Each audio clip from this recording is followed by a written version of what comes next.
Suatu saat lagi ada orang Yahudi datang, ya Rasulullah, ya Muhammad, manggilnya ya Abul Qasim karena orang Yahudi. Ya Abul Qasim, nanti nasib langit bumi ini di mana? Manusia yang sudah mati-mati di mana ketika bumi dihancurkan? Mayat-mayat yang sudah di kuburan di mana?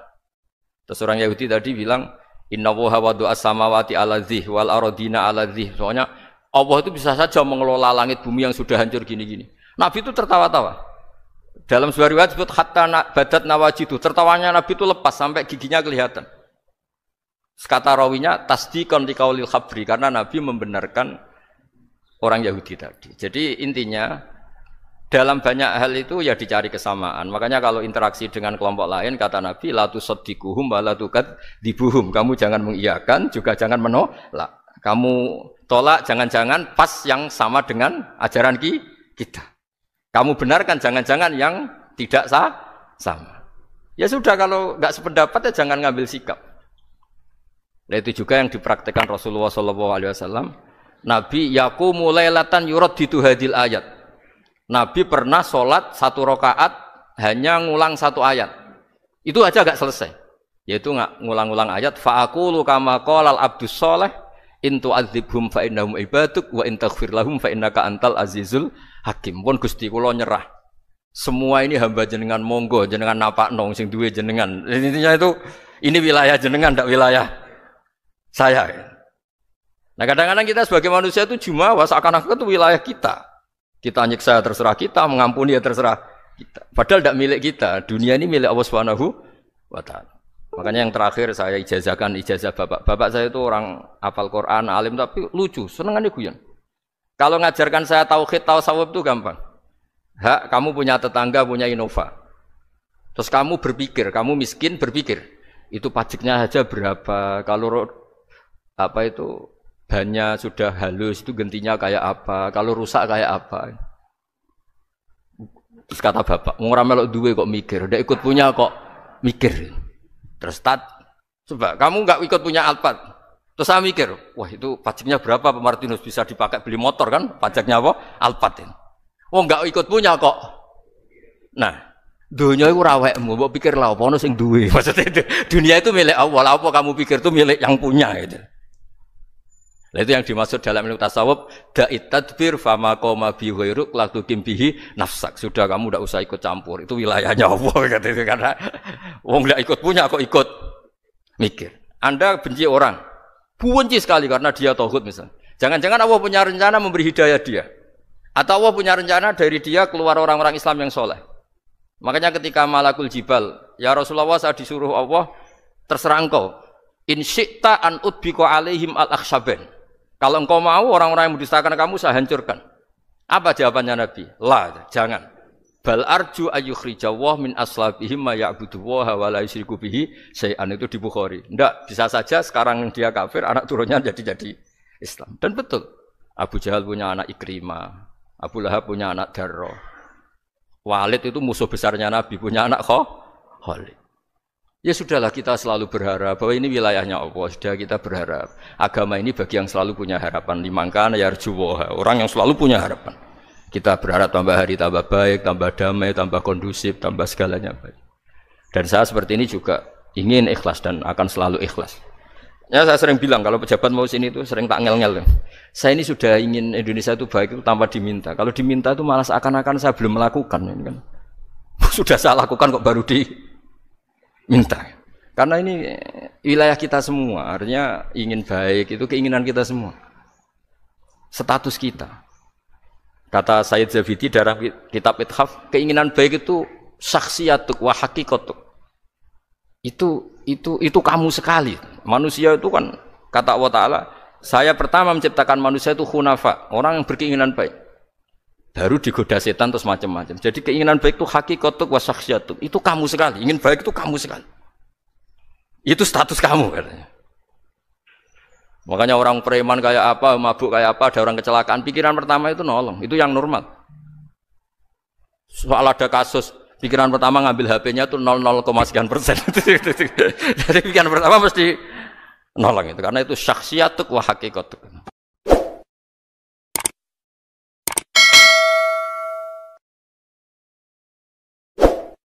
Kalau kamu berdoa, Itu yang tadarruk. Tadarruk itu ya yang sangat sopan, wa khufya secara diam-diam atau secara enggak berlebihan.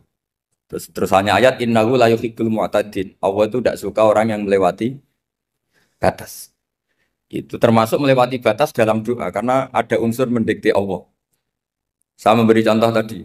Misalnya kita sebagai cowok berdoa ya Allah saya ingin punya istri cantik, solihah, nasabnya baik, gak pernah cerewet, gak pernah apa. Itu kan nanti nyarinya juga susah. Nanti kalau Allah menjabatkan itu adanya di surga, ning donya ora payu rabi, kira-kira. Nah, itu sudah berlebihan. Terus kalau ada ulama mengatakan doa itu mukhul ibadah. Itu maksudnya gini, doa itu bukti kita minta. Minta itu bukti kita lemah. Nah merasa lemah itu sudah bagian dari ibadah. Makanya masyhur itu syairnya Abdul Al-Haddad itu. Fadu'ai wabdihali dalilun li kori itu. Jadi saya berdoa itu hanya sebagai bukti saya butuh Allah. Saya sendiri tidak punya kepentingan mustajab apa enggak. Jadi wali-wali yang mengatakan doa itu mukhul ibadah sebetulnya itu malah wali-wali yang dari awal enggak kelintas disembadani apa enggak. Butuhnya dia itu menunjukkan bahwa saya ini lemah. Buktinya posisinya minta. Itu yang dimaksud mukhul ibadah. Tapi kalau kita berdoa terus posisi kita protes. Katanya kamu baik ya Allah, engkau baik. Ternyata enggak juga. Buktinya semua doa saya enggak kamu kabulkan. Wah, ini malah doa kriminal.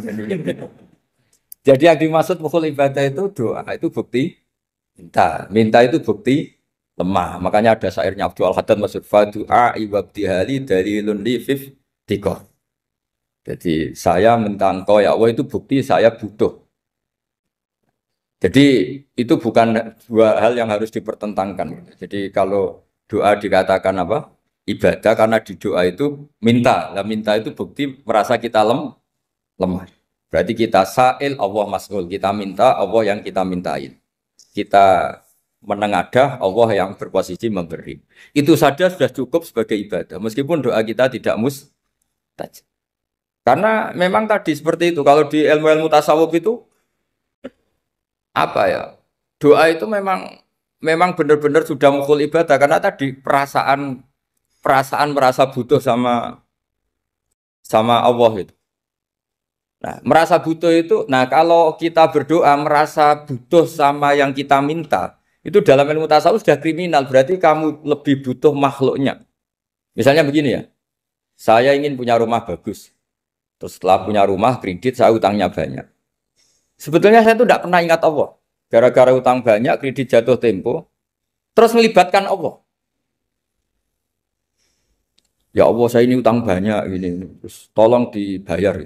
Sebetulnya saya itu ingat utang. Cuma Allah tak libatkan kan. Lah itu tidak akan jadi wali. Yang jenis ini tidak akan jadi wali. Saya ingin jadi dosen. Melibatkan siapa ya nanya? Melibatkan Allah terus. Malam-malam bangun melibatkan Allah. Itu artinya apa? Kamu itu lebih ingin yang kamu minta ketimbang ingin Allah. Kalau wali itu enggak gitu. Kangen Allah. Terus tahu Allah itu zat pemberi. Karena tahu Allah zat pemberi terus minta. Maka yang dikangen itu ya Allahnya dulu. Kalau kita kan enggak punya kasus dulu, punya keinginan banyak dulu. Baru ingat siapa yang bisa ya. Oh Allah. Allah kita libatkan. Ya untungnya Allah baik, mau ramal utang bukan mikir. Untungnya Allah enggak jawab itu. Jadi itu bedanya wali. Kalau wali itu kangen Allah dulu, baru minta. Kalau kita enggak, banyak masalah dulu, baru melibatkan Allah. Nah yang jenis ini tuh bahaya, kalau nggak disembadani mesti ngomel ya. Gusti katanya kalau yang minta kamu kabulkan, ternyata ini enggak. Nanti kalau Allah jawab, kamu itu tidak kangen saya, kamu itu kangen uang, kangen perempuan cantik yang kamu inginkan. Terus kamu melibatkan saya. Urusannya apa saya dengan itu, Pak? Makanya tidak usah nuntut karena awalnya sudah salah. Ya saya kira itu ya. Jadi ada ayat apa? Ud'u rabbakum tadarru'aw wa khufyah, terusannya apa? Innahu la yuhibbul mu'tadin. Itu di semua tafsir dikatakan Allah enggak suka orang yang berlebihan dalam doa. Berlebihan tadi misalnya minta sesuatu yang terlalu besar atau permintaan kemarin saja lanu addi syukroh, kita tidak bisa memenuhi mensyukuri sudah minta lagi. Misalnya seorang jomblo, targetnya kan asal payu nikah. Tapi setelah nikah bayangkan istrinya solihah, tidak cerewet, itu kan berlebihan. Hilang status jomblo saja belum kamu syukuri kok sudah minta macam-macam. Jadi harusnya kan syukur dulu ya. Sekedar laku nikah ini kan ada syukur yang harus Seperti jadi dosen juga gitu. Sekedar jadi dosen harus kita syukuri dulu karena menjadi kita tidak nganggur. Itu kan satu harkat sosial yang luar biasa. Jangan tahu-tahu sudah hari kedua cari intensif, cari ini itu, syukurnya aja belum sudah kemana-mana. Lah itu sudah mu'tadin, sudah melebihi apa? Batas.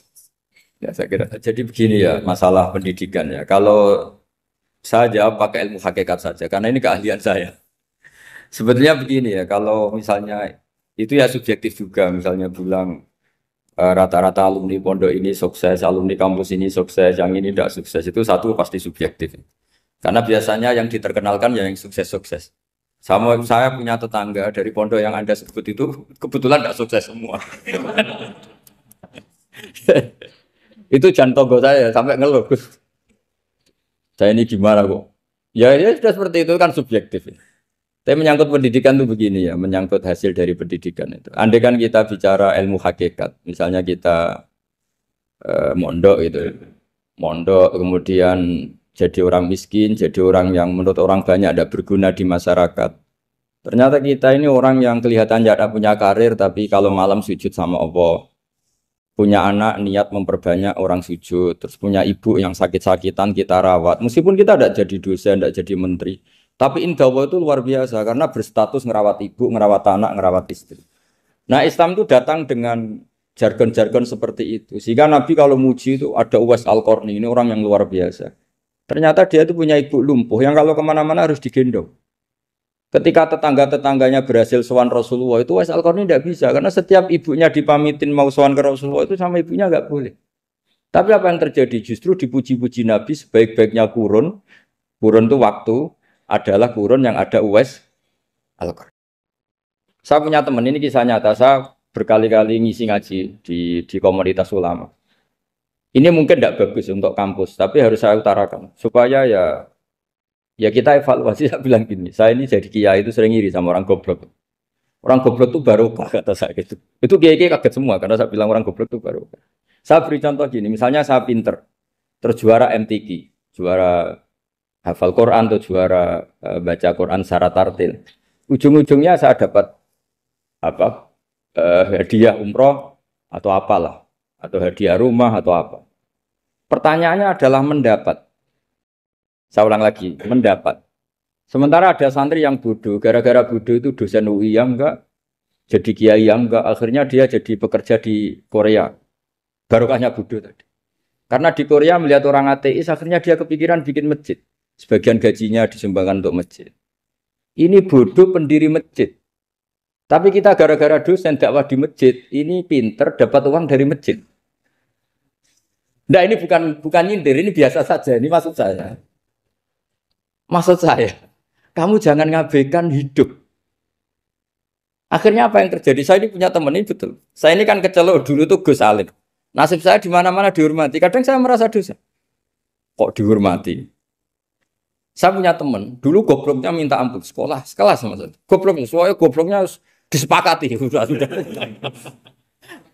Iya, goblok mujma'alah kira-kira. Singkat cerita, dia itu hidup di pedalaman Kalimantan, sekitar tahun 92. Dulu kan biasalah di dalam hutan itu pasti ada penebangan hutan macam. Dia ada bosnya, yang jelas dia ada bosnya. Saya yakin juga agak kriminal. Karena dia tidak yang illegal logging. Pokoknya ditakdir dia hidup di tengah hutan. Ikut orang. Setelah itu dulu nggak ada HP. Sering kirim surat ke saya, Gus, saya ini hidup di tengah hutan. Tapi saya ini Muslim pernah mondok. Kalau nggak bikin Jumat itu nggak enak. Bikinlah dia Jumatan. Nah karena dia pernah ngaji fikih Syafi'i, kalau Jumatan nggak ada orang 40 itu harusnya zuhur tidak Jumatan. Tapi orang yang kerja di situ tidak mau. Wong dino Jumat kok zuhuran loh Pak. Kalau dino Jumat ya Jumatan ya. Tanya saya, Gus itu kalau ada kaulnya enggak supaya Jumatan ndak orang 40 sah. Singkat cerita dia lama-lama jadi pendiri masjid di situ. Dia punya sedikit gaji ya dipakai masjid, punya sedikit tanah diwakafkan untuk masjid. Artinya apa? Indah ini banyak orang bodoh, ternyata di komunitasnya dia muassis, pendiri, pemberi. Sementara kita yang kecelok pinter, dapat umroh, dapat bonus. Kira-kira nanti kita ketemu Allah. Kamu pernah nyumbang Islam apa? Yang bodoh jawab, nanti Gusti bikin masjid di pedalaman. Kita yang pinter. Kayaknya kalau memberi enggak lah Gusti. Reputasinya mendapat. Ketika Nabi memenangkan perang Badar, itu ada Asra Badrin, tawanan-tawanan perang Badar. Nabi suka musyawarah, suka rembukan. Ya Abu Bakrin, menurut kamu tawanan ini diapakan? Kata Abu Bakar, hum asyiratuka. Mereka itu keluarga engkau, orang-orang Quraisy. Ya dibebaskan saja. Pakai tebusan. Nanti uang itu kita kelola supaya jadi penguat Islam. Dan orang-orang ini merasa utang jasa karena harusnya dibunuh tapi kita bebaskan. Terus tanya, bagaimana kamu ya Umar menurut kamu? Kata Umar, ini kan orang-orang yang dulu ingin bunuh kamu. Yang ingin menghabisi jenengan, ingin dan sudah ngusir jenengan. Ya setelah ketangkap ya dibunuh kok repot. Apa kata Rasulullah? Rasulullah spontan ngendikan, innama salah kayak Abu Bakrin kama sali Ibrahim. Kamu ibarat kayak Nabi Ibrahim. Izqala faman tabi'ani fa innahu minni wa man asani fa innaka ghafurur rahim. Jadi Nabi Ibrahim itu unik. Melihat umat itu sesyafakoh itu. Syafakoh itu banget sayangnya. Nabi Ibrahim cara berpikir, faman tabi'ani fa innahu minni. Orang yang ikut saya ya Allah pasti golongan saya. Tentu layak masuk surga. Wa man asani, orang yang mendurhakai saya, fa innaka ghafurur rahim. Engkau Maha Pengampun. Bukan yang mendurhakai langsung masuk neraka, enggak. Engkau Maha Pengampun. Wa masalu kaya Umar kama salin Nuh. Isqala rabbi la tadzar ala ardi mil kafirina dajjara. Umar, kamu mirip Nabi Nuh. Inginnya semua orang kafir dihabisin. Ya masyhur kan Nabi Nuh itu enggak ingin ada orang kafir sampai ada banjir tufan. Nah kalau sampean tanya bedanya apa dengan garis keras sekarang? Bedanya ya beda sekali. Kalau Nabi Nuh benci sama orang kafir itu diserahkan yang punya. Sehingga yang punya yaitu Allah yang menghukum dengan banjir bandang. Tapi kalau kita kan kadang kita bertindak sendiri. Jadi potensi disalahkan. Yang jelas dalam hadis-hadis sahih, Nabi Nuh itu tidak bisa mensyafaati karena itu. Ketika diminta syafaat, ini hadis sahih bukan ada di Bukhari, ada di Muslim. Karena biasanya kalau di kota itu ditanya ini sahih enggak? Untungnya yang tanya kadang enggak paham, ini alhamdulillahnya jadi wah repot. Nabi Nuh itu diantara sebabnya enggak bisa mensyafaati adalah pernah corong Jawa maksudno kaume. Kalau dalam bahasa Arab itu da'a li Zaidin berarti mendoakan positif. Kalau da'a la Zaidin mendoakan negatif. Kalau orang Jawa itu ada doa, ada pasot. Nabi Nuh adalah orang yang pernah maksudkan kaumnya. Nah, saya cerita sedikit tentang Nabi Nuh dan Nabi Ibrahim. Nabi Ibrahim dianggap tadi cerminannya Abu Bakar, dianggap niru Ibrahim, cerminannya Umar, dianggap niru Nabi siapa? Nabi Nuh. Lalu kalau sampean tanya, bedanya gimana? Begini logikanya. Kita mengkaji secara akademik begini. Ada ulama besar, namanya Abdul Hasan Asyadzili, itu masyhur di Indonesia menjadi Thariqah Asyadziliyah. Terus ada seorang muridnya minta gini, ya Abdul Hasan Asyadzili, tolong saya dikasih ijazah supaya saya tidak pernah maksiat di bumi ini. Karena saya takut sama Allah, kalau saya maksiat itu merasa tidak nyaman dengan Allah. Abdul Hasan Asyadzili ini malah marah besar. Atuhibbu alla tadhharu maghfiratu. Kalau kamu tidak pernah maksiat, berarti kamu suka maghfirahnya Allah Ta'ala itu tidak kelihatan. Karena tidak ada yang maksiat. Tapi bukan dukung kamu yang tidak. Ini cerita ilmiah. Tapi kalau Said Abdul Al-Haddad, itu kebalikannya. Ada orang fasik gitu, hidup berkeliaran, mengganggu masyarakat, ganggu ketertiban agama. Ada kiai atau siapa gitu mendoakan supaya tobat atau dikasih panjang umur supaya nanti bisa tobat. Itu beliau, Said Abdul Al-Haddad marah besar. Man da'a li fasikin bil baqa faqad ahabba ayu sawahu fi ardi. Orang yang mendoakan orang fasik hidup berarti dia suka Allah dimaksiati di buminya. Jadi akhirnya jadi kutub besar, yang satu Sadziliyah, yang satu Haddadi. Kenapa ya? Karena tadi yang satu cerminan Nabi Isa, yang satu cerminan Nabi Yahya. Sebagaimana sabda Rasulullah tadi, ulama ummati ka anbiya'i bani Israil. Juga masyhur dalam aplikasi pengajaran juga gitu. Masyhur sekali dalam kitab-kitab diceritakan. Kalau Said Abdul Haddad, kalau ada orang sowan itu, kamu ngaji sama siapa? Sama si A. Pernah nangis gak pas ngajar? Gak pernah. Udah gak terus, gak usah diterusin ngaji orang seperti itu. Hatinya atas, wong orang iso nangis. Tapi kalau Abu Hasan Asadili kebalikan. Kamu ngaji sama siapa? Sama si A. Pernah tertawa enggak kalau ngaji? Enggak pernah. Udah, enggak usah ngaji sama orang itu. Orang enggak bisa syukur. Jadi jadi itu manhaj besar. Nah, akhirnya orang-orang kayak kita ini enggak jelas semua. Nangis ya bisa, syukur, guyu ya bisa. Cuma celakanya kalau kita nangis karena tidak punya uang, kalau guyu karena punya uang, itu masalahnya. Tapi kalau wali-wali dulu enggak. Kalau senyum ya karena saking yakin rahmatnya Allah itu wasiat rahmatu. Kalau nangis ya karena takut azabnya Allah. Kalau kita kan enggak, sangat-sangat materialistik. Ini yang membedakan kita. Sebenarnya nangis dan senyum itu satu keharusan karena Allah punya madharul jalal. Ketika Allah dengan sifat keagungannya, maka kita ini seorang Jawa serako bersenyum. Tapi Allah itu kadang sebagai madharul jamal. Adanya satu keasikan. Sehingga yang merengut itu yang salah. Makanya dalam ilmu tasawuf, kutub wali itu hanya dua. Allah dengan madharul jalal, dengan Allah yang madharul jamal. Contoh madharul jalal misalnya gini. Ketika Nabi Musa ingin melihat Allah, saking kangennya ingin melihat Allah, Rabbi arini anzur ilaik. Ya Allah, saya beri hak untuk melihat engkau. Allah dengan jalalnya gini, Allah itu qadim, superior. Tentu gak layak tersentuh barang hadis. Barang hadis itu makhluk. Sehingga ketika falam matajalla rabbuhu lil jabali ja'alahu dakka wa kharra Musa sa'iqa. Sehingga enggak levelnya apapun hebatnya Nabi ini tetap makhluk. Sementara Allah itu qadim. Enggak kuat. Makhluk yang fana ini, yang profan ini enggak kuat. Enggak kuat menampung zat yang qadim, yang superior. Sehingga gunung pun hancur. Nabi Musa pingsan. Tapi ketika Allah dengan madharul jamal itu Allah dengan keindahannya, dengan kasih sayangnya, memberi hak makhluknya untuk melihat. Nah di sini ini Allah sering ngendikan wujuhu yauma idzin nadhirah ila rabbiha nadhirah. Nanti ada wajah-wajah yang di surga itu melihat saya kata. Tapi apakah betul melihat kayak saya melihat dosen, melihat Pak Rektor, melihat teman-teman itu tidak bisa. Karena Allah itu qadim, sehingga meskipun manusia ahlul jannah melihat Allah, tetap Allah ngendikan la tudrikuhul absar wa huwa yudrikul absar. Karena Allah di balik jamalnya ya punya jalal, di balik jalalnya juga punya jalal. Sehingga selalu di Quran itu diulang beberapa kali supaya proporsional. Nah, kenapa ahli sunnah tetap berkeyakinan Allah bisa dilihat? Logikanya begini. Fa inna kulla maujudin yasihu ayyura.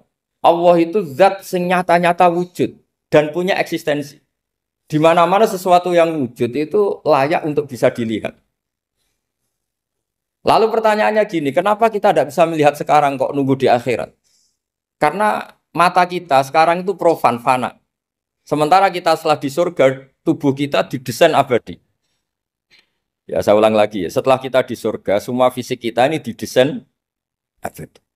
Tentu karena desainnya sudah abadi, layak melihat zat yang abadi. Tapi pertanyaannya, kenapa tidak bisa ikhatah, tidak bisa melihat sampai faham, la tudrikul absar? Karena abadi kita itu diabadikan. Sebagaimana surga abadinya diabadikan. Neraka diabadikan. Sementara Allah abadi dengan dirinya sendiri, yaitu Al-Qayyum, atau dalam bahasa ngajinya Qiyamuhu binafs. Nah lalu pertanyaan, makanya Mu'tazilah itu menentang betul kalau orang di surga bisa melihat Allah. Cara berpikir Mu'tazilah, melihat itu artinya yang dilihat ada arahnya, sementara Allah terbebas dari arah. Tapi kata ahli sunnah cara berpikir tidak seperti itu. Melihat itu pokoknya tahu. Nah, tahu karena mata itu karena kita ditakdir tahu itu karena mata. Sebetulnya yang menjadikan tahu itu tidak mata. Ya kalau tahu ya tahu saja, bukan harus pakai mata. Itu cara berpikir ahli sunnah wal jamaah. Jadi saya beri ya bocoran.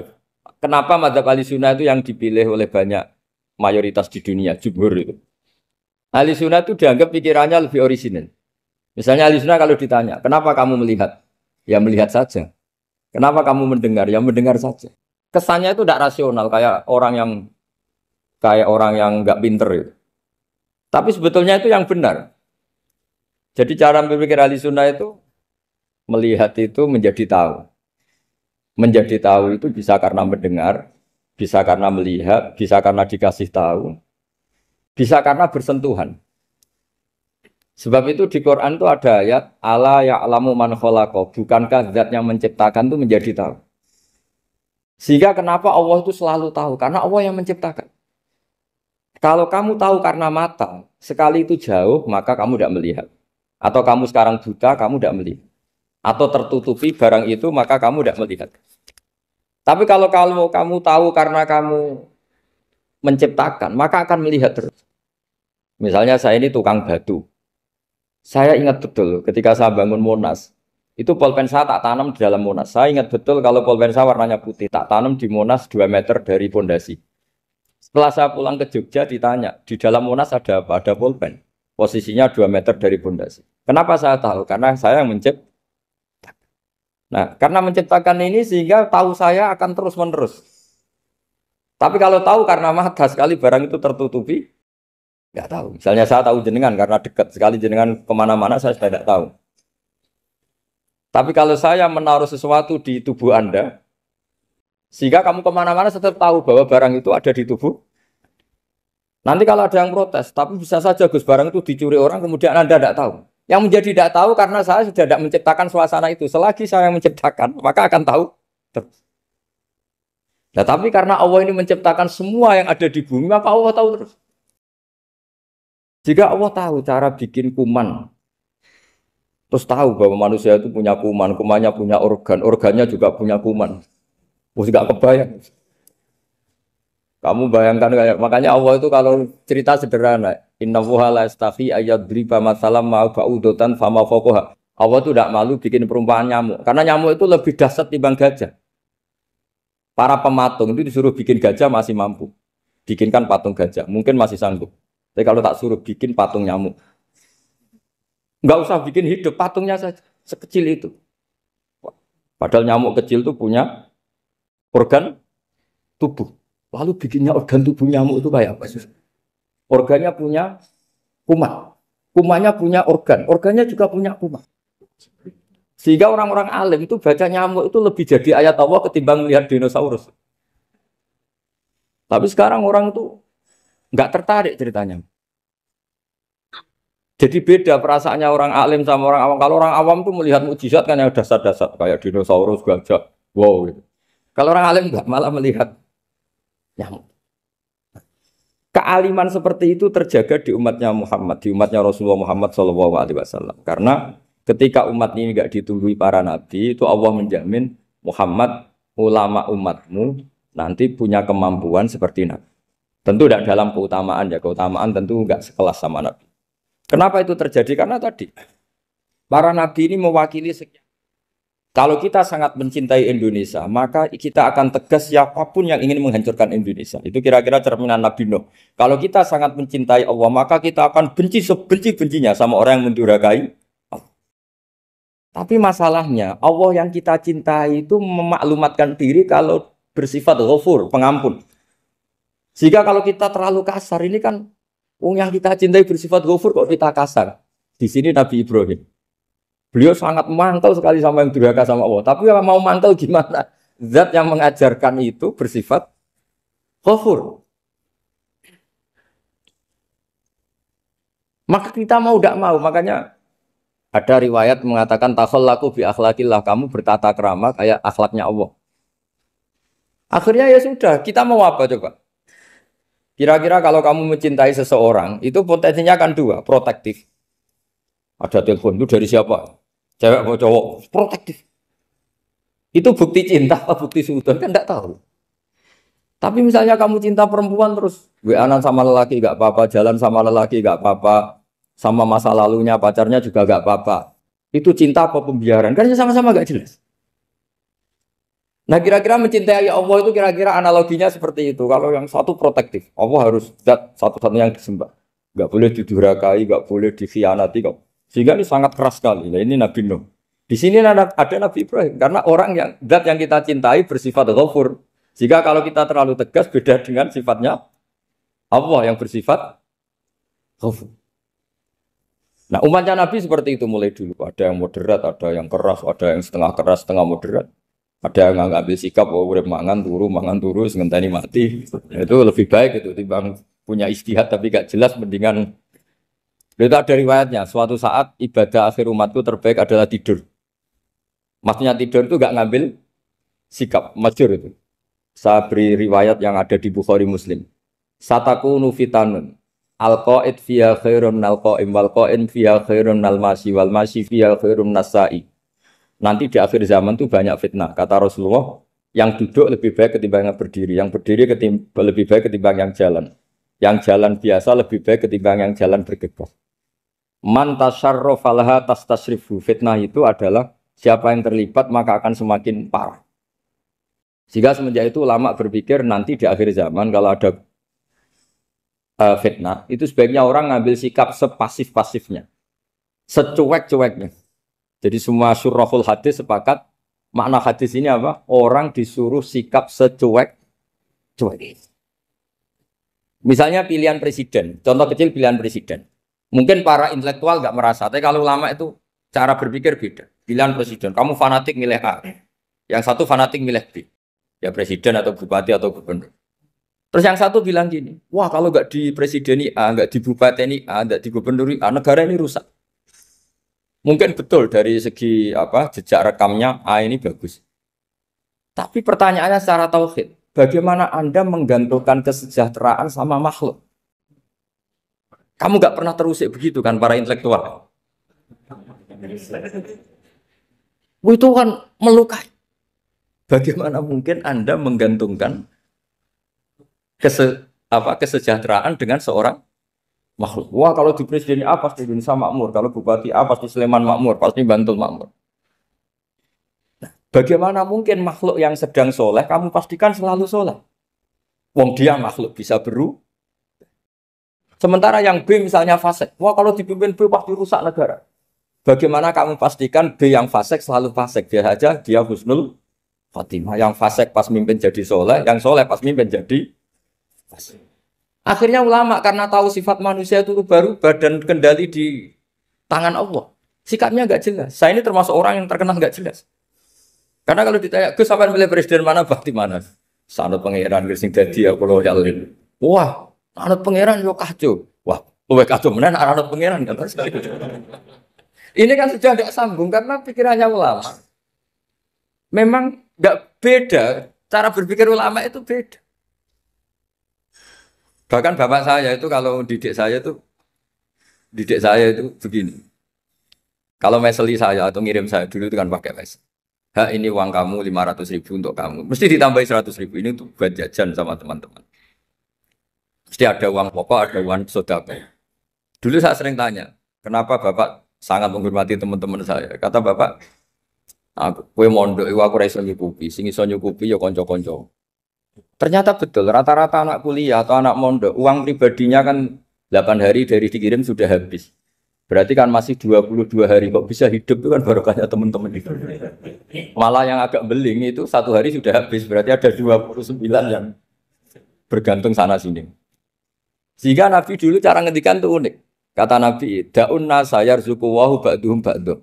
Menusau barnawa, enggak saling memberi rezeki. Ketika ada collab, Medina itu pernah collab, terus sekarang pernah defisit. Beberapa pakar ekonomi datang ke Rasulullah, ya Rasulullah, sa'ir, tolong dikasih harga standar. Tapi apa jawabannya Nabi? La tusa'iru fa inna Allaha huwal musa'ir. Kamu jangan kasih harga, Allah sendiri yang menentukan harga itu. Terus kata Nabi, kenapa engkau begitu ya Rasulullah? Ini negara harus ditentukan harga karena gini-gini. Kata Nabi, saya tidak ingin ketemu Allah dalam keadaan dolim. Tapi ini tentu di teori ilmu modern ini masalah. Tapi menurut orang modern. Tapi kalau menurut ilmu hakikat itu nggak akan masalah. Misalnya, kenapa Nabi tidak menentukan harga dalam keadaan negara seperti itu? Jawabannya pakar-pakar hakikat. Ya saya ulang lagi pakar-pakar hakikat. Begini, misalnya ada orang menimbun supaya nanti harganya mahal. Terus ditimbun terus sampai nunggu harganya mahal. Lama-lama dia sadar kalau timbunannya nggak ada gunanya karena ternyata orang nggak beli. Nah, ketika orang nggak punya kemampuan beli, yang menimbun juga tidak punya uang. Nah, tapi kalau sampean tanya, tapi Gus nak tuku barang pokok kan kita mati karena kehabisan stok. Itu masalah tauhid Anda. Bagaimana mungkin kamu bayangkan seorang makhluk tidak bisa hidup atau nggak dapat rezeki? Nabi itu orang yang sampai ke derajat hakikat dari tidak pernah bayangkan gitu. Saleh sampean jadi orang yang tauhidnya masalah. Sehingga terus bayangkan, wah kalau negara ini kayak, wah kita makan apa? Kalau negara nggak stabil, wah kita gimana? Itu tidak bisa seperti itu. Dulu ketika kita dijajah Belanda, itu kiai-kiai kita, Mbah Hasyim Asy'ari, Mbah Ahmad Dahlan, mondoknya di Mekah. Sampai alim alama, dua beliau, Mbah Hasyim sama Mbah Ahmad Dahlan itu ngajinya sama-sama Syekh Khotib Minangkabau. Cuma Mbah Hasyim lebih menekuni ke Syekh Mahfud Termas, yang satu menekuni Syekh Khotib Minangkabau. Jadi dua beliau itu ngaji di guru yang sama. Mbah saya, buyut saya itu ya sudah mondok Mekah. Zaman dijajah Belanda. Sekarang kita agak dijajah, agak mondok di sana. Buyut saya itu zaman itu sudah haji. Buyut kelima saya. Itu dulu kalau ingin cari tempat yang teduh, itu masuk ke gua. Itu masuk gua itu hanya kepalanya saja. Kakinya masih di luar. Karena gua di Arab tidak seperti gua di sini. Kalau gua di sini kan orang bisa masuk semua. Kalau gua Arab kan hanya